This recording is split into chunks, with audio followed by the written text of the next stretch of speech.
Assalamualaikum warahmatullahi wabarakatuh. Perkenalkan, nama saya Jaya Pendusapaan dengan NPM 2311080057.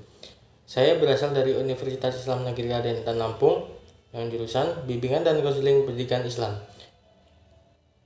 Tujuan saya membuat ide ini untuk memenuhi tugas ujian tengah semester dengan dosen pengampu Bapak Ali Murtado MSI.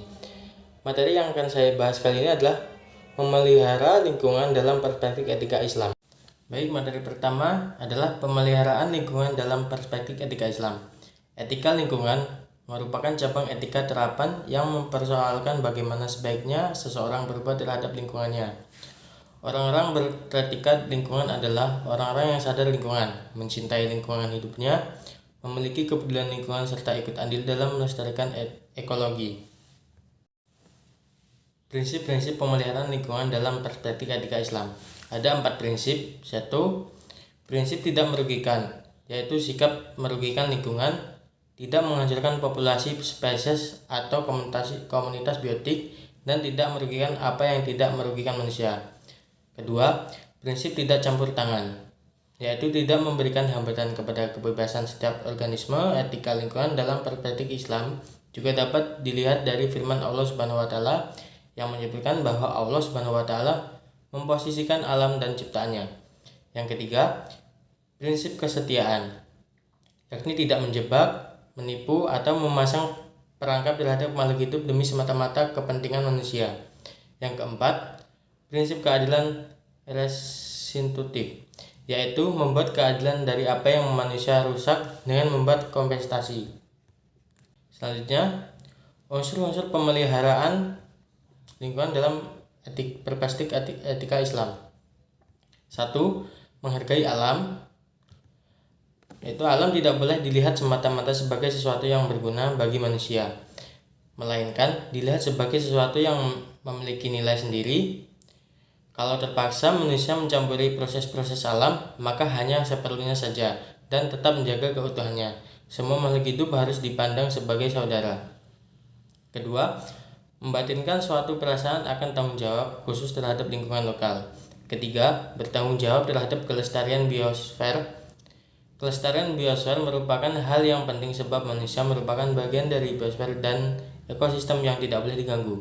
Keempat, solidaritas dengan generasi-generasi yang akan datang.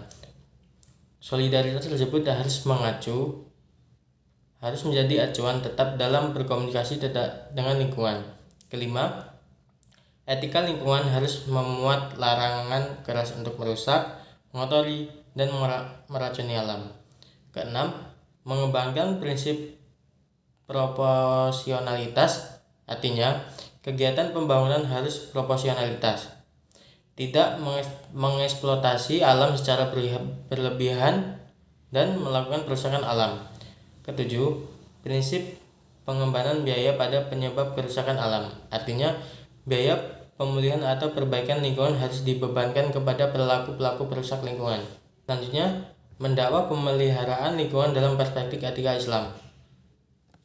Ada 3 ranah strategis yang dapat digarap untuk mendakwahkan etika lingkungan kepada masyarakat, yaitu melalui keluarga, lembaga pendidikan, dan ulama.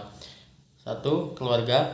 Keluarga merupakan institusi pendidikan pertama yang dilalui oleh anak. Sejak ini dilahirkan melalui keluarga, anak dapat pengalaman belajar untuk pertama kalinya.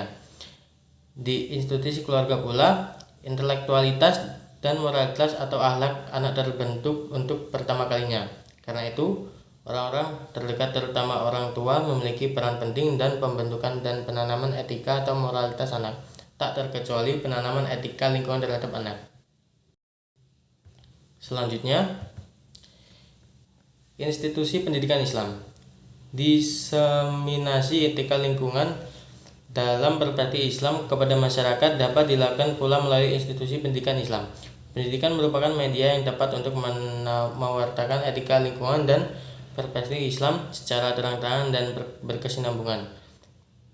Melalui pendidikan, penanaman etika lingkungan dapat perspektif Islam secara dini dan lebih mudah dilakukan, sebab pendidikan selain merupakan media penanam intelektualitas, juga merupakan media penyampaian moralitas etika.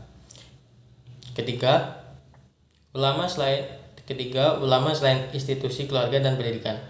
Menurut hemat penulis, bahwa etika lingkungan dalam perspektif Islam akan efektif jika melibatkan ulama tanpa bermaksud mengabaikan peran-peran pemimpin lainnya. Terlebih lagi, masyarakat Indonesia dikenal sangat paternalistik, di mana ulama acap dijadikan sebagai sosok panutan. Sekian video presentasi dari saya Ari. Wallahu a'lam bishawab. Wassalamualaikum warahmatullahi wabarakatuh.